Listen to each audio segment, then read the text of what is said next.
It's like, just calm down, folks. Just calm down.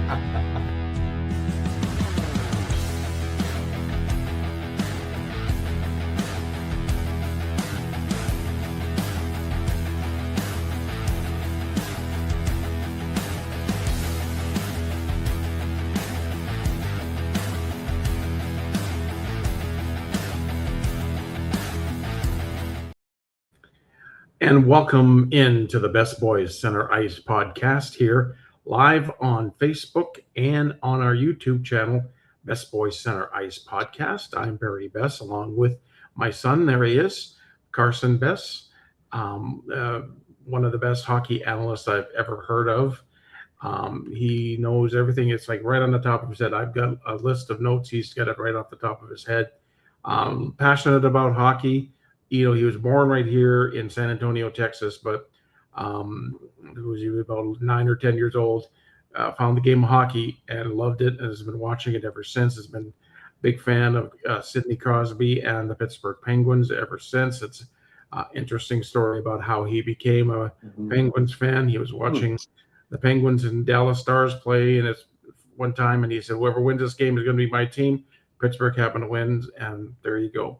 He's been a Pittsburgh fan ever since. I've been an Edmonton Oilers fan ever since I can remember, when the Oilers were in the WHA. I was a Montreal Canadiens fan back in the 70s before the Oilers got into the NHL, because that was our household, except for my mother, who was a Toronto Maple Leafs fan.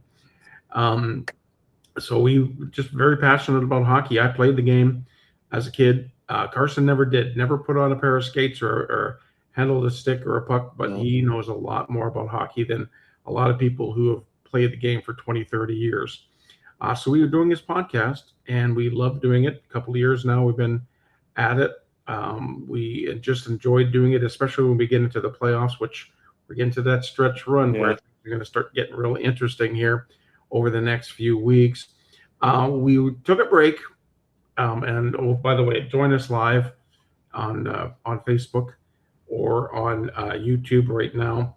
And we did take a break for the Olympics, just because besides the Olympics themselves, there wasn't much going on. But I tell you what, we decided that we wanted to do a wrap up of the Olympics before we got going on our what we see for the Penguins and the Oilers and the league heading into the stretch run. So Carson, thanks again for being a part of this. I love doing this with you. We both watched the tournament.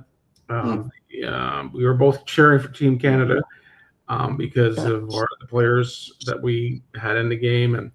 And we're going into the tournament. Everybody was thinking it was going to be the United States and Canada in the gold medal game.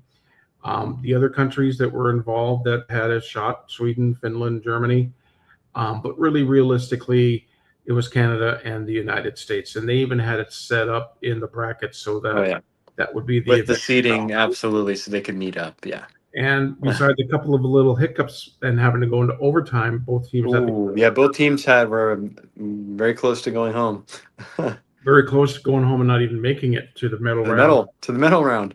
Yeah. So, but as it turned out, it was Canada and the United States in the gold medal game.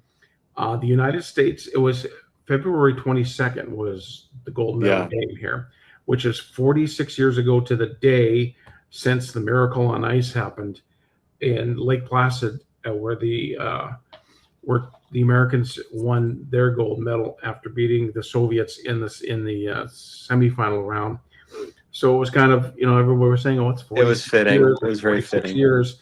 It just happens to be. And what a fantastic hockey game it was, Carson. Yeah, I mean, the tournament was really good. I mean, obviously there were a lot of concerns months beforehand, that the arena wasn't going to be done on time. It was, thank goodness, and the tournament itself was really good, action-packed from start to finish. A couple of times that the favorites, again, U.S. and Canada, were almost done. Went to overtime. Both of them won their overtime games respectively in the quarterfinal round to advance to medals. But yeah, what a crazy sequence of games. I mean, the tournament was awesome. It was nice very weird though watching hockey games in the weekday all day. Really, I mean, because of the time difference, you'd have games starting at 5 a.m. and the last game would start at 2 o'clock. But Yeah. you have hockey from 5 to 5, which is very different than now. Like when you watch NHL games during the week, you're from 6 Central to midnight, pretty much, and then the weekends 12 Central p.m. to 12 a.m. Sunday morning. So it's pretty cool for that. Obviously, very neat to see different players from different NHL teams teaming up to join forces, and it's like an all-star game pretty much. And Yeah. even see some of the countries that don't have as much NHL talent really still compete and give it a good shot, like Slovakia, who made a really good run, almost got a medal. Finland got a medal. Even we saw an upset where. So right at the first game of the tournament where Slovakia had beaten, I think Finland it was in the first game, and we didn't, no one was expecting that. Latvia had won a game in there, like so you saw some pretty cool stuff. But at the end of it, again, the United States, they get their first gold medal in the Olympics since 1980 when the miracle happened. Again, a lot of misconceptions that I think it's misdirected that that game was the championship game. It wasn't even the championship game; it was a semifinal game. But yeah, very fitting. That game went as far as it could have gone, literally. Now, there's some interesting things to talk about from the tournament. One thing I just did not like was the format of overtime being 3-on-3. I'm not even saying that just because Canada didn't win, but I think it's very weird to have that big of a game being decided in 3-on-3. I get it if you're maybe doing it in the prelims and maybe the quarterfinals, but I think medal round and on, that's 5-on-5 or 4-on-4, And maybe. it's like in the NHL, when you get to the playoffs, it's no 3-on-3. Mhm. It's, 5-on-5, Yeah, 20 minutes here. If you yeah, don't go, you go keep going. But yeah, I thought it was yeah, really weird having a 3-on-3 for the whole sure. And I time. get the purpose for doing it. I mean, the gold medal game did have to be done by a certain time because of the closing ceremonies, because hockey was the last event to finish. But who knows the outcome would have been, and not saying, not complaining because Canada didn't win for sure. It's just very interesting, I guess, more or less that it happened that way. Uh, you know, and then the gold medal game, there were some shaky calls or non-calls in that game. Canada somehow got a 5-on-3, which is very, I feel like, unheard of in that big of a game. Uh, but Canada got a 5-on-3. U.S. got a 4-minute power play in the last 6 minutes of the game. The refs also, which was maybe not talked about enough, missed a too many men penalty Yeah, they on the did. United States. I was just going to Oh, say that that was they that missed was a few. crazy. You saw like 10 guys at the bench Yeah. standing on the guy on the ice. It's like, where's the penalty? But I mean, regardless, Canada got their chance at the end of that game in regulation because Jack Hughes took that penalty on McKinnon for hooking, or on Horvat for hooking, and or high sticking. No, it was high sticking penalty because he had just gotten high sticked, and Canada didn't score, and you end up going OT, and Jack Hughes 2 minutes in wins the game. Uh, in overtime, that was United States golden goal. But what a tournament, what a game! Disappointing end for Canada. Obviously, the big story of that game was Sid being out. Sidney Crosby was out Mhm. for the medal round entirely for the semifinal and the championship game. He got hurt in the quarterfinal game against Czechia. Kind of a weird hit with Radko Gudas. Uh, I didn't really see anything crazy wrong with the hit. I mean, it was just the way he fell down wasn't right, and he even said it himself. Just an unfortunate circumstance.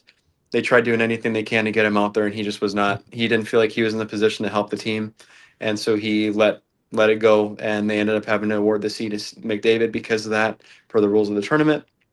Um, I truly looking at it, you know what? Do I see the game maybe going differently if Sid played? I don't know because he wouldn't have been at his 100%.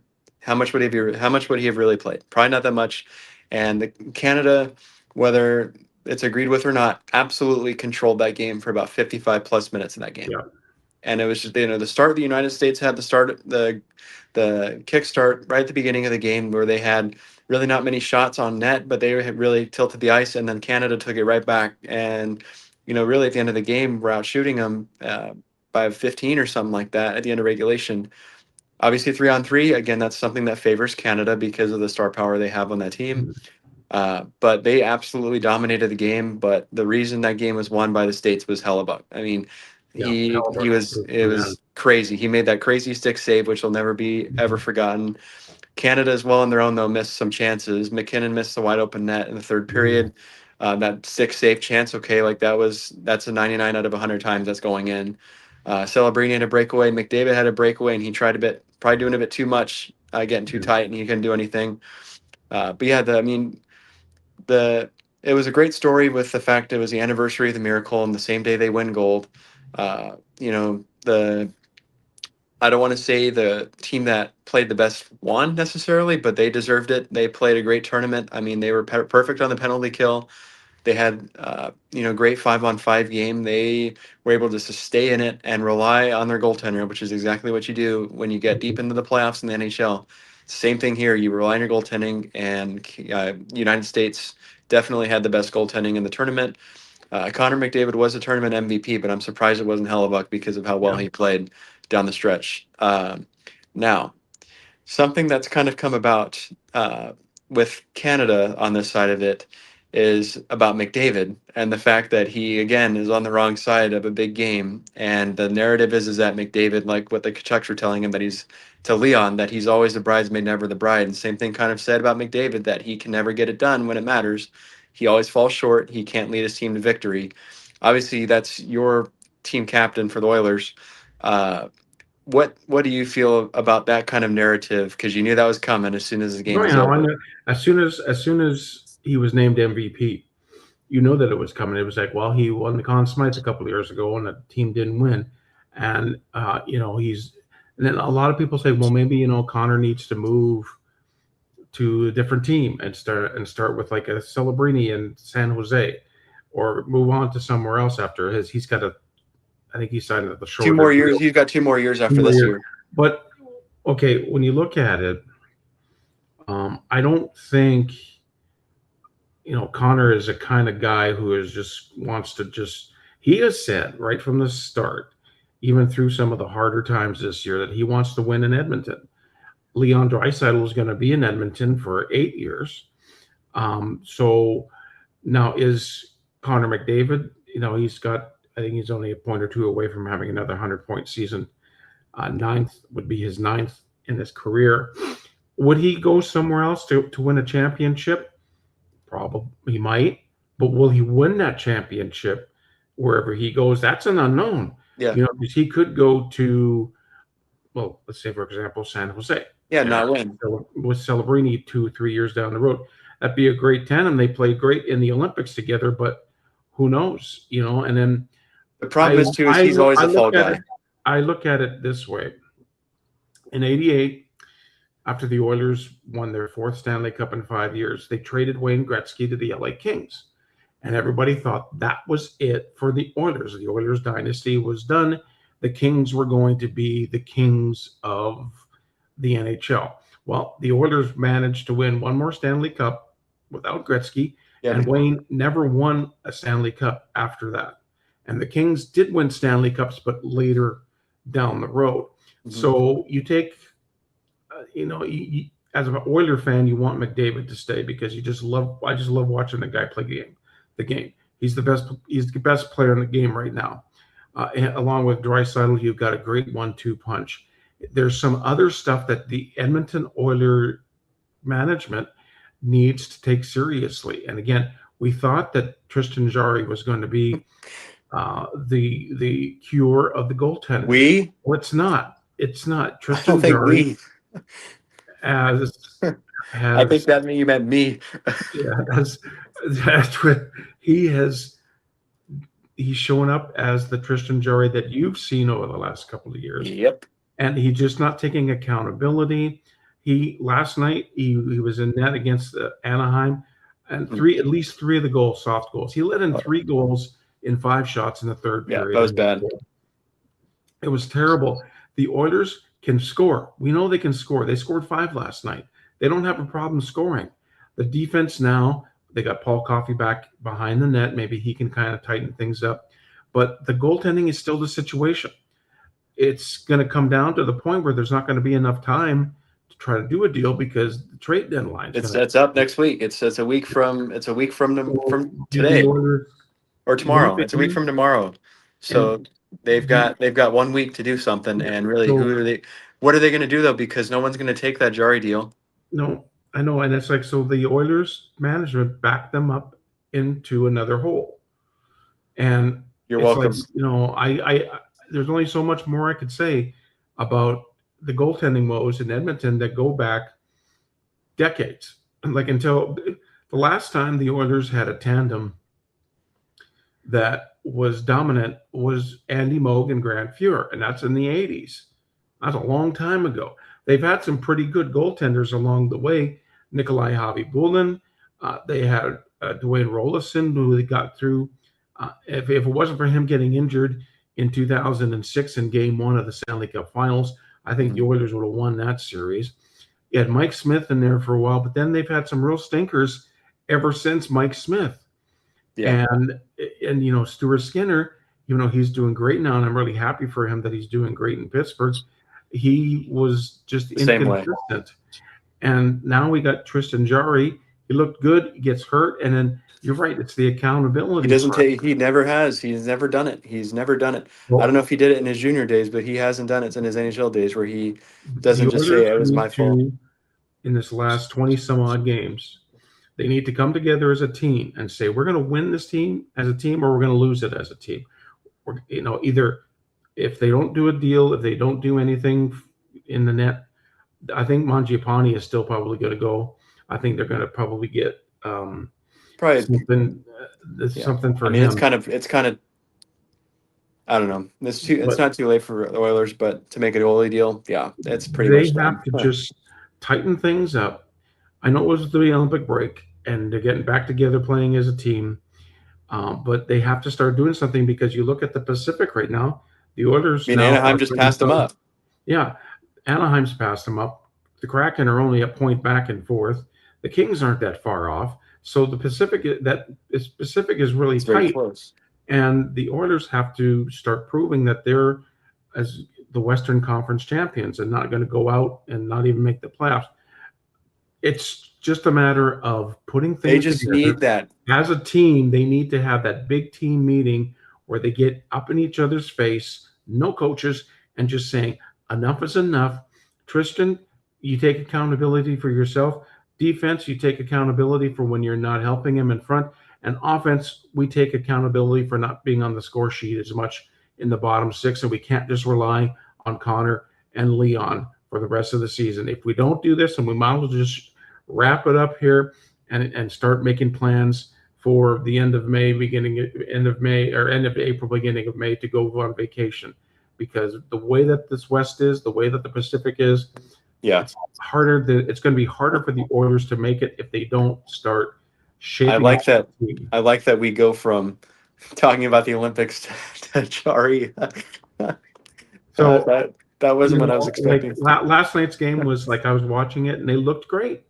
They got two goal leads to let it blow because of just some. That's Jarry. That's what happens. That he just gets in his head and it's just done. Like it's hard, but. Yeah, I mean, they're shaking off the rust. I guess every team is at this point. They haven't, even for the guys that are coming back from the Olympics, they still haven't played with these guys for a few weeks. It's like your first couple of games or training camp all over again. But yeah, I mean, there's a lot of games with little time left. There's like another 40 days or so left in the regular season, and each team has got to play 25 plus games in the next 40 days. With all playoff spots still available. Obviously, the ones that are pretty much locked up are probably Colorado. Or you look at Carolina, it's probably those are the teams like that are for sure in it already. But there's a lot of teams that are going to be fighting to the last game, and so you can't afford to start slow coming back. You can't afford to go on a 3 or 4 or 5 game losing streak right out of the Olympic break because you've put yourself losing 10 points. How far behind everybody else? Even the teams that are in it right now, they can't afford to really lose ground either because you've built a cushion. You got to build upon the cushion. And if you're in the deficit, you've got to make up the deficit where you're winning the next 25 games. You're probably winning 15 plus of them. So it's crazy. Win streak for the Oilers has to start tonight in LA. It's crazy to think they haven't won more than 3 games all season. No, they're on a 4-game losing streak right now. Are they really? Yeah, they lost the previous 3 games before the break, and then they lost last night. Well, and LA is going to come out after last night too. Both teams played last night. And LA got beat by Vegas, who didn't have Eichel, They Hannafin, didn't have like Marner, all those five of guys their selling. guys on. We're not playing last night. Mhm. So you got the Kings tonight, and then you got San Jose Saturday afternoon. That'll be an interesting one. Yeah, and then you come home and you got Ottawa on Tuesday, and then Carolina on Friday. So it's time now. Don't wait. Nope, It's time to. It's it's going time to be to too late. don't wait. Just like let's get this. Like they said last night on the broadcast. Jack said last night in the broadcast, and so did Louis DeBrusque. The Oilers have got to get some winning streaks going, or else it's going to be very hard for them Yeah. to go into it. I want to thank Thomas and Tony for joining us. Now we're going to move on. Carson, the Pittsburgh Penguins, they made a bit of a deal Yep, they did. Gerard. just a couple of days ago. Yep, they got Sam Gerard from Colorado and a second rounder for Kulak to the Avalanche. So, not a bit of a surprise. I wasn't expecting Kulak to be dealt this season. He's a UFA, so this is his last season of his contract. He's at a 2.5 mil cap hit. Gerard's at a 5 million cap hit, but the Penguins can afford it because they have so much cap anyways. And Gerard's going to have one more season after this one. Gerard, very young, talented defenseman. He's in his 20s. I think he's 27. He was with the Avs when they won the Cup. So he knows what it takes to win the Cup, much like some of the guys in the roster. I think it's a good shakeup. I liked Kulak's game. He was one of those guys that you really didn't notice him, but that was a good thing.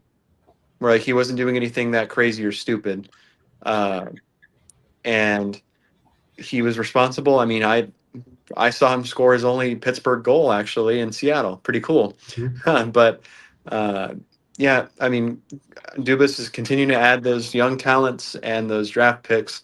The Penguins have like 20 draft picks over the next 3 seasons or something like that in the higher rounds, which is great. I like the deal. I don't think he's done yet either. I think there's still something else in the works because of the cap space and where the Penguins are sitting at in the standings. Uh, Obviously, the next week or so is going to be important because again, Sid's not playing. Sid's out for 4 weeks. He's on IR, so he's missing a very daunting March. Honestly, for the Penguins, March is going to be hard. Like they're playing a lot of top teams. They've got the most difficult schedule left out of all the teams, which is not brutal, but I mean it's. I don't even say it's not ideal either, but it's a challenge, Yeah. right? The They next man up type right. mentality. So like right now they're playing the Devils. They actually have the 1-0 lead. So they started off hot against a team that is in their division. Again, the Penguins divisional play has been amazing this year. That's the reason why they're at where they're at. Mhm. But it's the next man up. So my idea of it, I think Gino's going to step up and be the leader for that team in the meantime. The other guys are going to keep doing what they are and producing when they can because the Penguins all around the lineup have been doing a really good job getting the scoring. Everybody's scoring. Chinikov was on a heater before the Olympic break where he was scoring practically at a goal per game pace for the last 5 or 6 games. That kind of thing is going to carry over for the team, I hope. Obviously, too, the goaltending has been Shelovs and Skinner have been amazing. They've been flip flopping them every other game, and it seems to really still be working, which I like. Yeah. But yeah, it's the next man up, and it's up to Dubas now what he wants to do with the team. If he wants to maybe add a little bit more to keep in the absence of Sid for now, or if he's happy with where the team's at playing.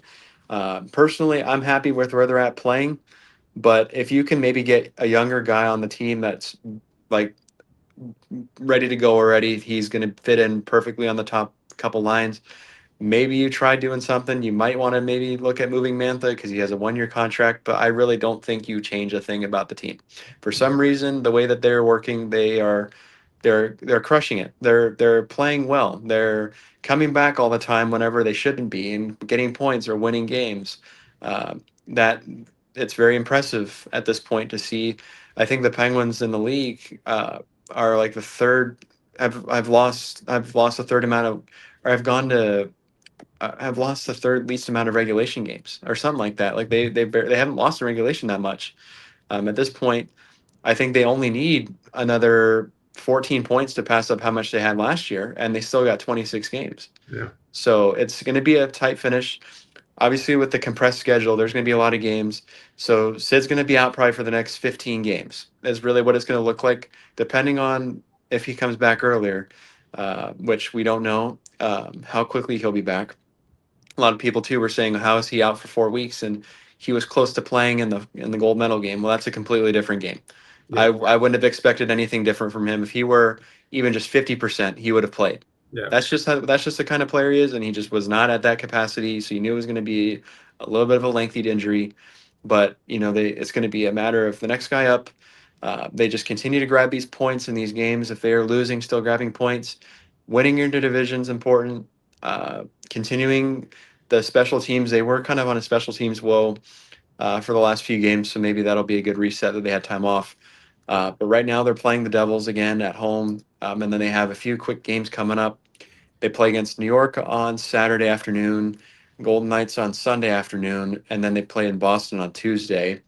And then after that, I think the next game is Thursday against Buffalo. So I mean, you've got 5 games in a week, Yeah. pretty much. And ideally out of that, 10 points possible. I think they can get 7+ of them. I mean, the Devils are a good team. The Penguins have done well against them this year. The Rangers have been kind of in the crapper, and the Penguins maybe can take advantage of that. I could see them doing something with VGK. I think they do well against the Knights.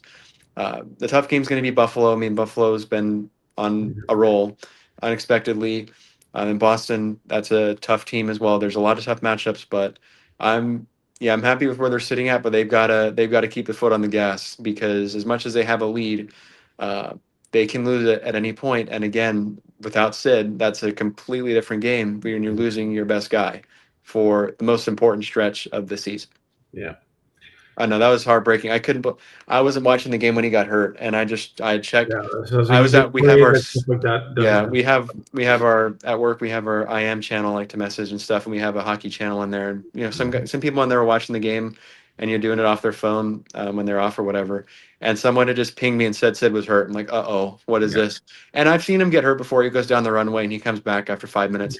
And like, yeah, he went down the locker room. He couldn't put any weight in his foot. I'm like, oh, geez. Yeah. And so I had to watch it. And I'm like, It's because it's going to be it's probably going to be his last Olympics.